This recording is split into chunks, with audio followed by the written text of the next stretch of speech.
Gentlemen, to introduce the President of the United States, please welcome Miss Neha Butch.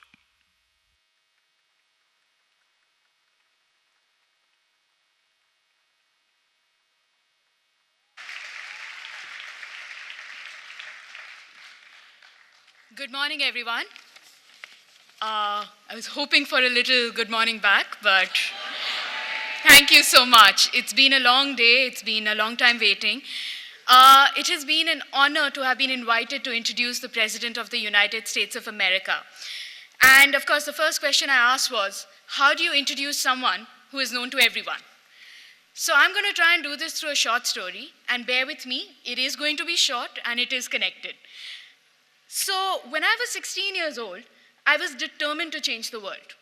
My parents had always said that, if you don't like something, then change it, take action, don't complain. So I started volunteering with two groups of 3 to 4-year-olds, one which was in a remand home and one which was in a private school. Now my job was really to help them learn about education, health, and environment by using stories and putting them to theater and music.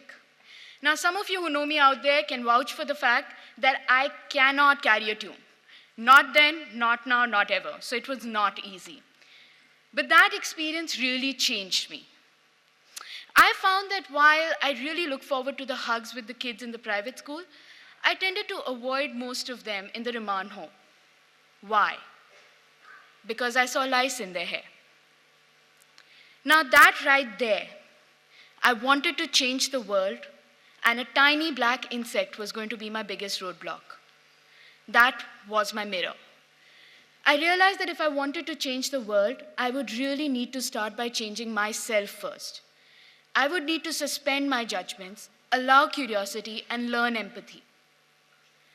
When I look back now, I realize that had it not been for that instance, I would never have found my life's passion, that of working with the nonprofit organization Prava. At Prava, thank you. At Prava, we co-create empowering spaces with and for young people. Spaces where young people can experience the other and go beyond the narrow, restricting identity boundaries. Spaces where they can become empathetic young leaders. Leaders who can take value-based, informed stances and then take appropriate action. Now, it is this belief in the need for empathy that connects me to the President and makes it a privilege to introduce him today. Over the years, he has emphasized the need to work on the empathy deficit. He has talked about how we need to move out of our narrow ambit and experience the other. We have to be able to move out and experience the other to be able to find our truest selves. What is even more incredible is the fact that he has attempted to demonstrate it himself, reminding us time and again that personal and social transformation go hand in hand. Ladies and gentlemen, it is now my pleasure to welcome on behalf of all the people in India, the man you've been waiting for, the President of the United States of America, Mr. Barack Obama.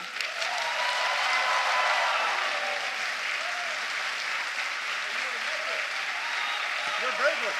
Thank you so That was much. fabulous. Thank you. We're very proud of you. Thank you so much. Thank you. Namaste. Thank you so much. Thank you so much, Neha, for what a wonderful introduction.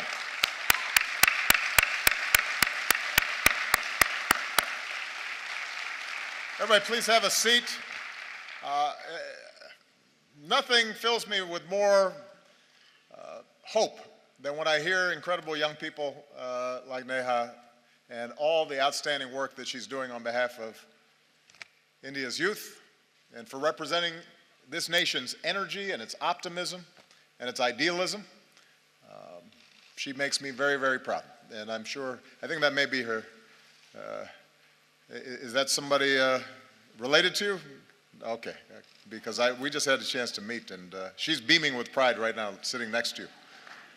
Give Neha a big round of applause once again.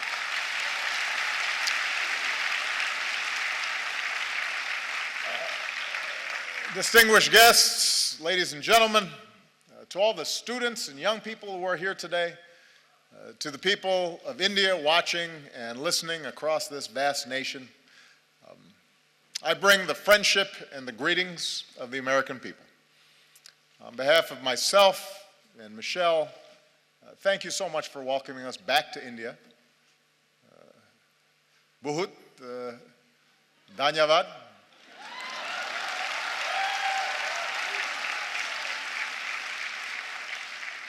It has been a great honor to be the first American president to join you for Republic Day. With the tricolor waving above us, we celebrated the strength of your Constitution. We paid tribute to India's fallen heroes. In yesterday's parade, we saw the pride and the diversity of this nation, including the daredevils on their Royal Enfields, which was very impressive. Secret Service does not let me ride motorcycles, especially not on my head. I realize that the sight of an American president as your chief guest on Republic Day would once have seemed unimaginable, but my visit reflects the possibilities of a new moment. As I've said many times, I believe that the relationship between India and the United States can be one of the defining partnerships of the century. When I spoke to your parliament on my last visit, I laid out my vision for how our two nations can build that partnership. And today I want to speak directly to you, the people of India, about what I believe we can achieve together and how we can do it. And my commitment to a new chapter between our countries flows from the deep friendship between our people. And Michelle and I have felt it ourselves. I recognized India with the first state visit of my presidency, where we also danced to some pretty good Bhangra. For the first time, we brought Diwali to the White House. On our last celebration here,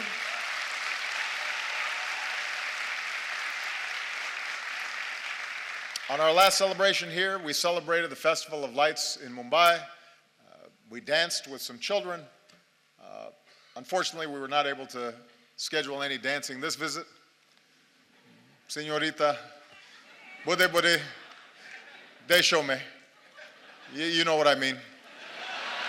So,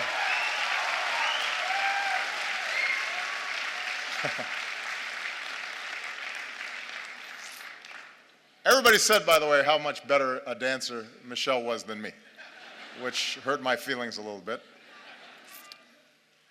On a more personal level, India represents an intersection of two men who've always inspired me. When Reverend Dr. Martin Luther King Jr. was protesting racial segregation in the United States, he said that his guiding light was Mahatma Gandhi. When Dr. King came to India, he said that being here in Gandhi's land reaffirmed his conviction that in the struggle for justice and human dignity, the most potent weapon of all is nonviolent resistance. And those two great souls are why we can gather here today, Indians and Americans, equal and free. And there's another link that binds us. More than 100 years ago, America welcomed a son of India, Swami Vivekananda. And Swami Vivekananda helped bring Hinduism and yoga to our country. And he came to my hometown of Chicago. And there, at a great gathering of religious leaders, he spoke of his faith and the divinity in every soul and the purity of love. And he began his speech with a simple greeting: sisters and brothers of America. So today, let me say, sisters and brothers of India.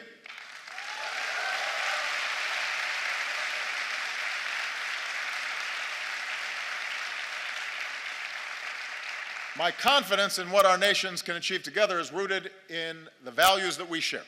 For we may have our different histories and speak different languages, but when we look at each other, we see a reflection of ourselves. Having thrown off colonialism, we created constitutions that began with the three same words: we the people. As societies that celebrate knowledge, and innovation. We transformed ourselves into high-tech hubs of the global economy. Together, we unlock new discoveries, from the particles of creation to outer space. And we are among the few nations to have gone to both the moon and to Mars.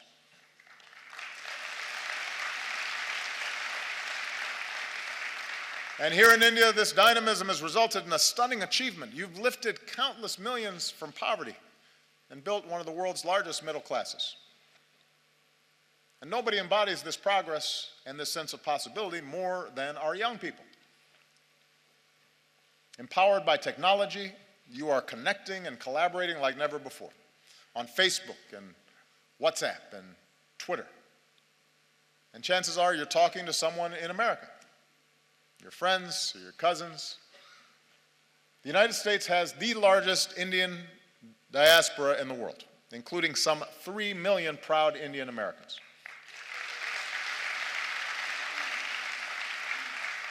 And they make America stronger, and they tie us together.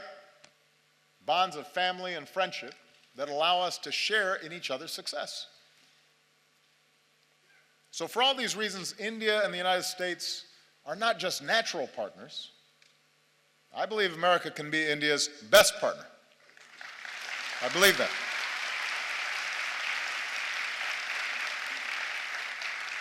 Of course, only Indians can decide India's role in the world, but I'm here because I'm absolutely convinced that both our peoples will have more jobs and opportunity, and our nations will be more secure, and the world will be safer and a more just place when our two democracies, the world's largest democracy and the world's oldest democracy, stand together. I believe that. So here in New Delhi, Prime Minister Modi and I have begun this work anew, and here's what I think we can do together. America wants to be your partner as you lift up the lives of the Indian people and provide greater opportunity. So working together, we're giving farmers new techniques and data, from our satellites to their cell phones, to increase yields and boost incomes. We're joining you in your effort to empower every Indian with a bank account. And with the breakthroughs we achieved on this visit, we can finally move toward fully implementing our civil nuclear agreement, which will mean more reliable electricity for Indians and cleaner non-carbon energy that helps fight climate change.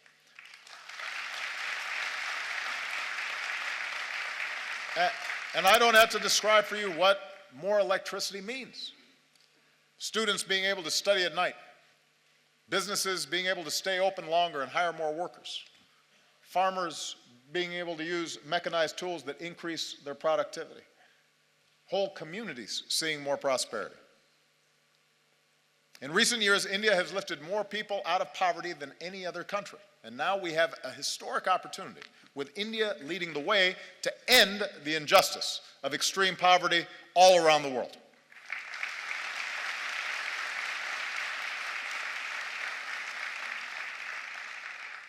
America wants to be your partner as you protect the health of your people and the beauty of this land. From the backwaters of Kerala to the banks of Ganga. As we deliver more energy, more electricity, let's do it with clean, renewable energy like solar and wind. And let's put cleaner vehicles on the road and more filtration systems on farms and villages. Because every child should be able to drink clean water, and every child should be able to breathe clean air. We need our young people healthy for their futures, and we can do it. We have the technology to do it. America wants to be your partner in igniting the next wave of Indian growth. As India pursues more trade and investment, we want to be first in line. We're ready to join you in building new infrastructure, the roads and the airports, the ports, the bullet trains, to propel India into the future. We're ready to help design smart cities that serve citizens better, and we want to develop more advanced technologies with India as we do with our closest allies. We believe we can be even closer partners in ensuring our mutual security. Now, both our nations have known the anguish of terrorism, and we stand united in the defense of our people. And now we're deepening our defense cooperation against new challenges. The United States welcomes a greater role for India in the Asia-Pacific, where the freedom of navigation must be upheld and disputes must be resolved peacefully. And even as we acknowledge the world as it is, we must never stop working for the world as it should be, a world without nuclear weapons. That should be a goal for all of us.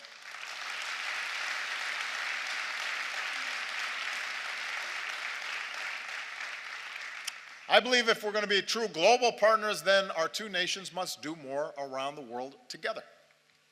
So to ensure international security and peace, multilateral institutions created in the 20th century have to be updated for the 21st.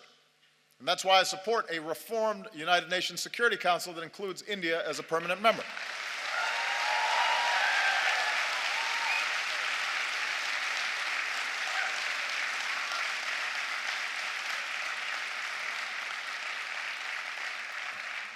Of course, as I've said before, with power comes responsibility. In this region, India can play a positive role in helping countries forge a better future. From Burma to Sri Lanka, where today there's new hope for democracy. With your experience in elections, you can help other countries with theirs. With your expertise in science and medicine, India can do more around the world to fight disease and develop new vaccines, and help us end the moral outrage of even a single child dying from a preventable disease.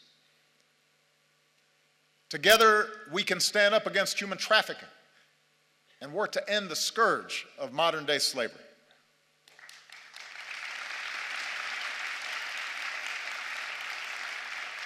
And being global partners means confronting the urgent global challenge of climate change. With rising seas, melting Himalayan glaciers, more unpredictable monsoons, cyclones getting stronger, few countries will be more affected by a warmer planet than India. Now, the United States recognizes our part in creating this problem, so we're leading the global effort to combat it. And today I can say that America's carbon pollution is near its lowest level in almost 2 decades. I know the argument made by some that it's unfair for countries like the United States to ask developing nations and emerging economies like India to reduce your dependence on the same fossil fuels that help power our growth for more than a century. But here's the truth. Even if countries like the United States curb our emissions, if countries that are growing rapidly like India, with soaring energy needs, don't also embrace cleaner fuels, then we don't stand a chance against climate change. So we welcome India's ambitious targets for generating more clean energy. We'll continue to help India deal with the impacts of climate change, because you shouldn't have to bear that burden alone. And as we keep working for a strong global agreement on climate change, it's young people like you who have to speak up so we can protect this planet for your generation. I'll be gone when the worst effects happen. It's your generation and your children that are going to be impacted. And that's why it's urgent that we begin this work right now. Development that lifts up the lives and health of our people, trade and economic partnerships that reduce poverty and create opportunity, leadership in the world that defends our security and advances human dignity and protects our planet. That's what I believe India and America can do together. So with the rest of my time, I want to discuss how we can do it. Because in big and diverse societies like ours, progress ultimately depends on something more basic, and that is how we see each other. And we know from experience what makes nations strong. Neha, I think, did a great job of describing the essence of what's important here. We are strongest when we see the inherent dignity in every human being. Look at our countries, the incredible diversity, even here in this hall. India is defined by countless languages and dialects in every color and caste and creed, gender and orientations. And likewise in America, we're black and white and Latino and Asian and Indian American and Native American. Your Constitution begins with the pledge to uphold the dignity of the individual And our Declaration of Independence proclaims that all men are created equal. In both our countries, generations have worked to live up to these ideals. And when he came to India, Martin Luther King Jr. was introduced to some school children as a fellow untouchable. My grandfather was a cook for the British Army in Kenya. The distant branches of Michelle's family tree include both slaves and slave owners. When we were born, people who looked like us still couldn't vote in some parts of the country. Even as America has blessed us with extraordinary opportunities, there were moments in my life where I've been treated differently because of the color of my skin. Many countries, including the United States, grapple with questions of identity and inequality and how we treat each other, people who are different than us, how we deal with diversity of beliefs and of faiths. And right now, in crowded neighborhoods not far from here, a man is driving an auto rickshaw or washing somebody else's clothes or doing the hard work no one else will do. And a woman is cleaning somebody else's house. And a young man is on a bicycle delivering lunch. A little girl is hauling a heavy bucket of water. And I believe their dreams, their hopes, are just as important, just as beautiful, just as worthy as ours. And so even as we live in a world of terrible inequality, we're also proud to live in countries where even the grandson of a cook can become president, or even a Dalit can help write a constitution, and even a tea seller can become prime minister.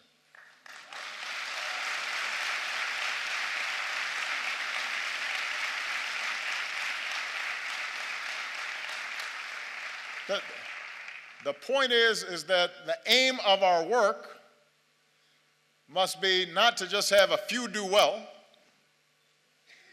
but to have everybody have a chance. Everybody who's willing to work for it have the ability to dream big and then reach those dreams. Our nations are strongest when we uphold the equality of all our people, and that includes our women. Now, you may have noticed I am married to a very strong and talented woman. Michelle is not afraid to speak her mind or tell me when I'm wrong, which happens frequently. And we have two beautiful daughters, so I'm surrounded by smart, strong women. And in raising our girls, we've tried to instill in them basic values. A sense of compassion for others and respect for themselves and the confidence that they can go as far as their imaginations and abilities will carry them. And as part of Michelle's work as First Lady, she's met with women and girls around the world, including here in India, to let them know that America believes in them too. In the United States, we're still working to make sure that women and girls have all the opportunities they deserve and that they're treated equally. And we have some great role models, including here today, the former Speaker of our House of Representatives, Nancy Pelosi, who was the first woman Speaker of the House and my great partner.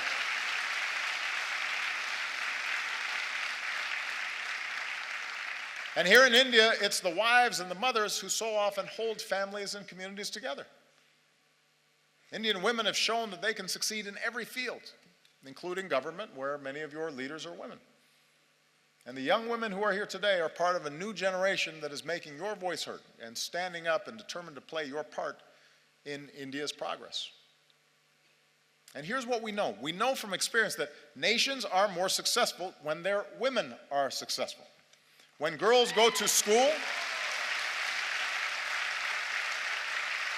this is one of the most direct measures of whether a nation is going to develop effectively is how it treats its women. When a girl goes to school, it doesn't just open up her young mind, it benefits all of us because maybe someday she'll start her own business or invent a new technology or cure a disease. And when women are able to work, families are healthier and communities are wealthier and entire countries are more prosperous. And when young women are educated, then their children are going to be well educated and have more opportunity. So if nations really want to succeed in today's global economy, they can't simply ignore the talents of half their people. And as husbands and fathers and brothers, we have to step up because every girl's life matters. Every daughter deserves the same chance as our sons. Every woman should be able to go about her day, to walk the streets or ride the bus and be safe and be treated with respect and dignity. She deserves that.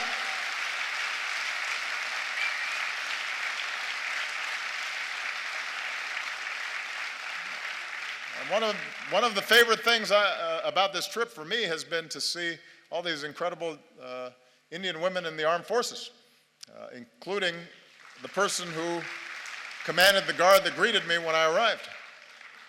It's remarkable, and it's a sign of great strength and great progress. Our nations are strongest when we see that we are all God's children, all equal in His eyes and worthy of His love. Across our two great countries, we have Hindus and Muslims, Christians and Sikhs and Jews and Buddhists and Jains and so many faiths.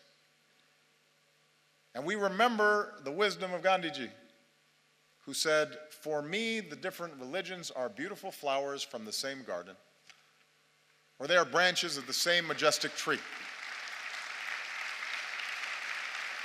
Branches of the same majestic tree.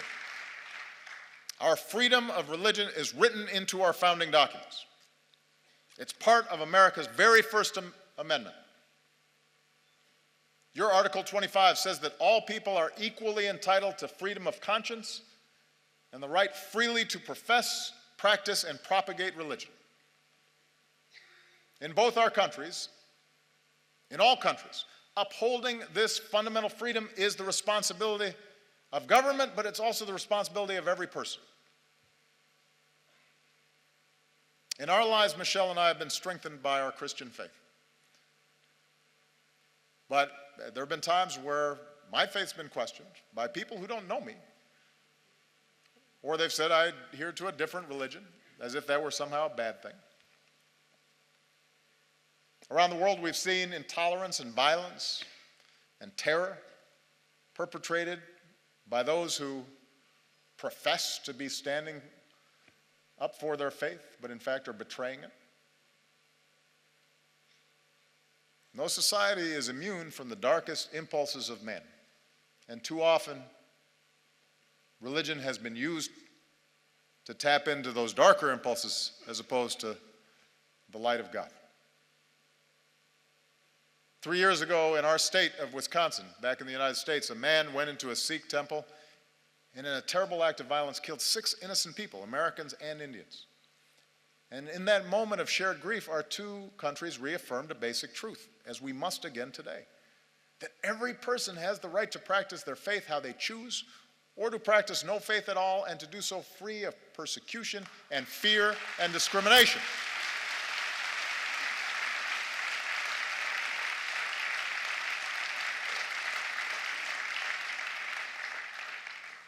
The peace we seek in the world begins in human hearts. And it finds its glorious expression when we look beyond any differences in religion or tribe and rejoice in the beauty of every soul. And nowhere is that more important than India. Nowhere is it going to be more necessary for that foundational value to be upheld.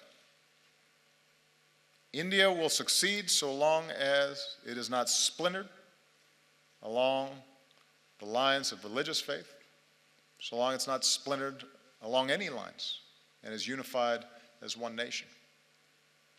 And it's when all Indians, whatever your faith, go to the movies and applaud actors like Shah Rukh Khan, and when you celebrate athletes like Milkha Singh or Mary Kom, and every Indian can take pride in the courage of a humanitarian who liberates boys and girls from forced labor and exploitation, who's here today, Kailash Satyarthi, our most recent winner of the Nobel Prize for Peace. So that's what unifies us. Do we act with compassion and empathy are we measured by our efforts, by what Dr. King called the content of our character, rather than the color of our skin or the manner in which we worship our God? In both our countries, in India and in America, our diversity is our strength, and we have to guard against any efforts to divide ourselves along sectarian lines or any other lines. And if we do that well, if America shows itself as an example of its diversity and yet the capacity to live together and work together in common effort, in common purpose, if India, as massive as it is, with so much diversity, so many differences, is able to continually affirm its democracy, that is an example for every other country on earth. That's what makes us world leaders. Not just the size of our economy or the number of weapons we have, but our ability to show the way in how we work together and how much respect we show each other. And finally, our nations are strongest when we empower our young people. Because ultimately, you're the one who has to break down these old stereotypes and these old barriers, these old ways of thinking. You know, prejudices and stereotypes and assumptions, those are what happens to old minds like mine. You know, I'm getting gray hair now. I was more youthful when I first started this office. And that's why young people are so important in these efforts. You know, here in India, most people are under 35 years old. And India is on track to become the world's most populous country. So young Indians like you aren't just going to define the future of this nation, you're going to shape the world. Like young people everywhere, you want to get an education and find a good job and make your mark, and it's not easy. But in our two countries, it's possible. Remember, Michelle and I don't come from wealthy backgrounds or famous families. Our families didn't have a lot of money. We did have parents and teachers and communities that cared about us, and with the help of scholarships and student loans, we were able to attend some of the best schools in the world. Without that education, we wouldn't be here today. So whether it's in America or here in India or around the world, we believe young people like you ought to have every chance to pursue your dreams as well. So as India builds new community colleges, we'll link you with our own, so more young people graduate with the skills and training to succeed. We'll increase collaborations between our colleges and universities and help create the next Indian Institute of Technology. And we'll encourage young entrepreneurs who want to start a business. And we'll increase exchanges because I want more American students coming to India and more Indian students coming to America.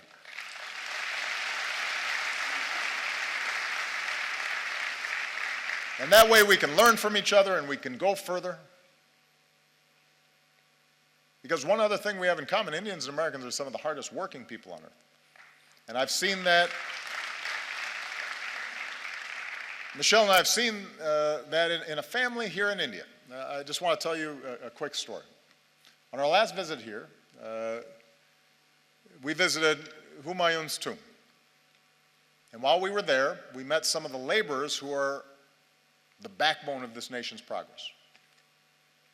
We met their children and their families as well. And some wonderful young children with bright smiles, sparks in their eyes. And one of the children we met was a boy named Vishal. And today Vishal is 16 years old, and he and his family live in South Delhi in the village of Murbun. This is Vishal. And his mother works hard in their modest home, and his sister is now in university. She wants to become a teacher. His brother is a construction worker earning his daily wage. And his father works as a stone layer farther away, but sends home what little he makes so Vishal can go to school. And Vishal loves math, and mostly he studies. And when he's not studying, he likes watching Kubudi. And he dreams of someday joining the Indian Armed Forces. And we're grateful that Vishal and his family joined us today. We're very proud of him because he's an example of the talent that's here. And then Vishal's dreams are as important as Malia and Sasha's dreams, our daughters. And we want him to have the same opportunities.